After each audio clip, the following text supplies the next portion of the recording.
Richard Jefferson's glaze of LeBron and the Lakers needs to be studied.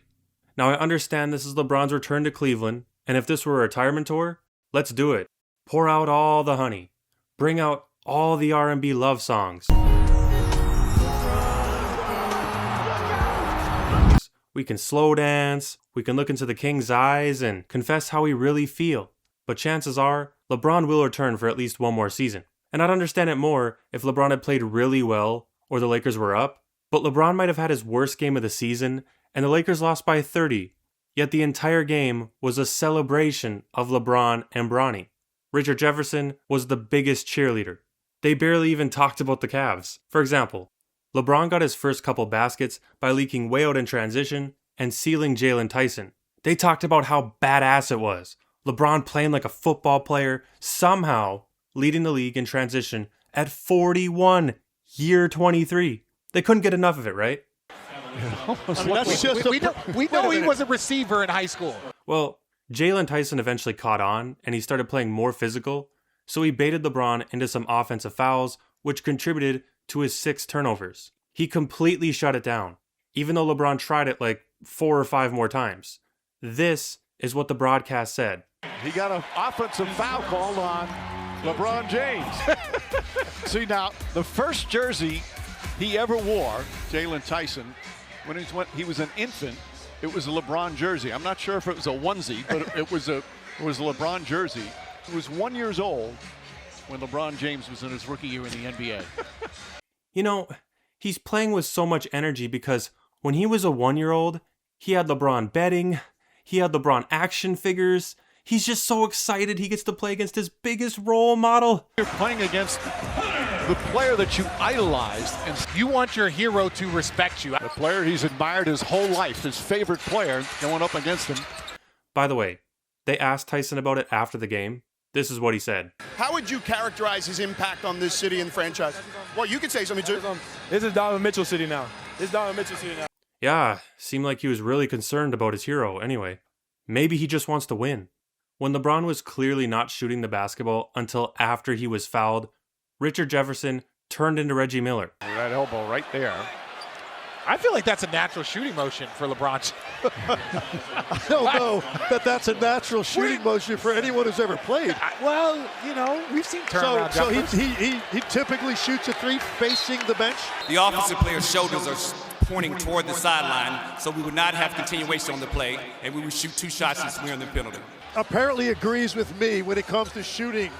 It was position an of LeBron James. unsuccessful challenge.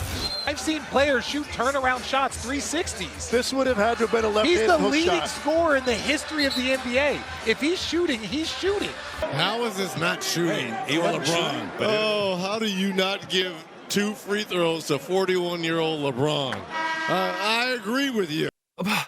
Can't we just give the 41-year-old in year 23 free throws anyway? Can't we just break the rules for the GOAT? Come on. Then when LeBron was pissed at his teammates for a blown coverage, Richard said this. Bron's frustrated, but again, being a good teammate coming over late. Okay, really? He's a great teammate for doing his job and not allowing an easy basket. LeBron's one of the worst defenders in the NBA, and they're glazing him for helping over? Imagine this for any other player. Imagine them saying, wow, he's so frustrated with his trash team. Poor guy. But he still did the right thing.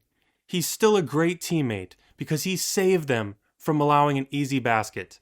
Bron's frustrated, but again, being a good teammate coming over late.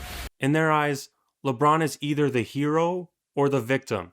He never does anything wrong. It's amazing. I mean, in this game, he shot terrible. He had 6 turnovers. He was awful on defense again. And yet, the whole game, it was like, poor LeBron. But also, he's amazing and the greatest thing ever and all the awesome things. They also made the excuse of Austin Reeves being out. Well, they're more of an offensive weapon team. And when you're missing Austin Reeves, that's going to be a big hole. So, Evan Mobley and Darius Garland aren't big losses? They didn't even mention Garland once. I bet they wish the Lakers were playing in Denver so they could bring up the altitude again. You start to wonder at what point does this altitude play a factor with the Lakers. Year 21, age 39. Look at in altitude, by the way. NBA probably at some point needs to look in this altitude thing. Mike even mentioned that Richard should go talk to LeBron, and Richard goes, "Oh, stop it, Mike, we're working." Why don't you tell him that? We're working over here, Mike. Okay. Then to top it off, Richard Jefferson wanted to boo Drew Timme for scoring a basket instead of giving the ball to Bronny. Drew Timme disappoints the crowd by not giving it to Bronny James for another They're shot. booing him right now. I was about to boo him. So Drew Timme has been earning minutes in the rotation, but we're supposed to pass it to Make-A-Wish Kid? And hey, I was living it up too. I know I said a million times Bronny doesn't deserve to be in the NBA, but that's what makes it so exciting.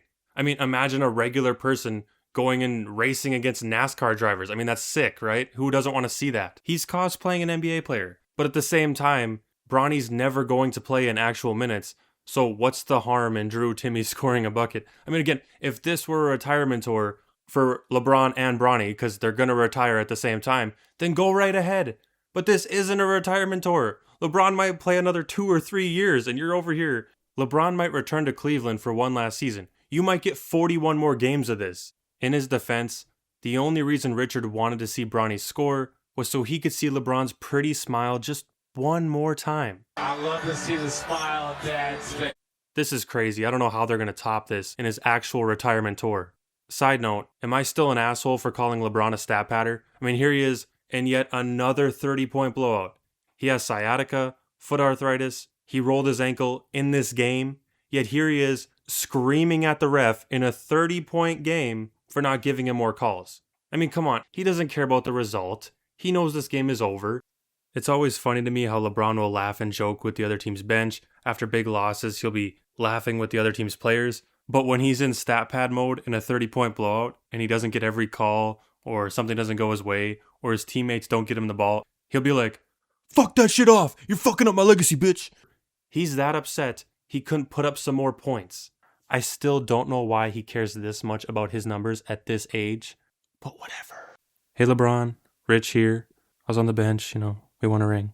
I know it's not your last season, but this one's for you.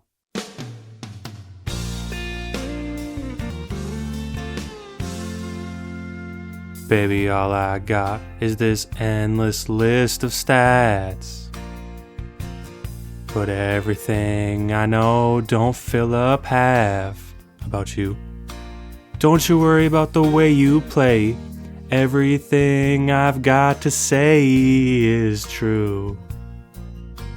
A farewell grin is all I need from you.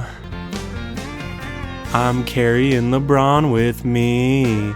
The open tip until quarter 3. That's when we'll be checking in Bronny. Carrying LeBron with me.